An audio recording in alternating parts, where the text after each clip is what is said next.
laro na ito pero hindi nagbibiro at Ayun hindi na. naglalaro dito ang Team Liquid PH dahil kasi ni King Ay! play maatli pa ba?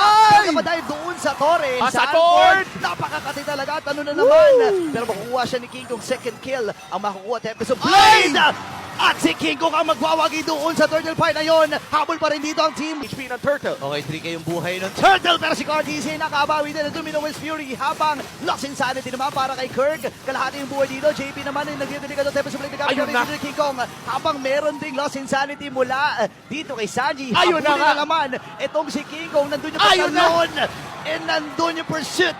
Mula kay Nako 5K yung buhay ng Lord. Andito na rin si King Kong pero nahigop siya ni JP at yun na naman ang kanyang kasalanan. Bagsak si Super Prince. Same with Kera. Unti-unti tumutol pa dito ang Fanatic Onic. Isama na natin si Kirk. Habang hinahabol ni Salford dito si King Kong. Wow! Andun yung pokes mula kay Sanjin. JP! Ano naman ang kasalanan niya? Dalawa na huli doon. Si Carlito makakuha ng Lord. Habang nandun yung Tempest of Blade mula dito kay King Kong at mamamatay si JP. Pasok na naman. Cartesi dito kay Atras din. Nandun yung pokes. Diversion Pero play! Diversion play. Si Sanji ang nahuli ng Ivo Pendant. And don't wrong Wolf King. Wala talaga tatakbo dahil ang Fanatic Onic ay nagwawala. Cartesi papasok na rin si King Kong dito. Ayun na!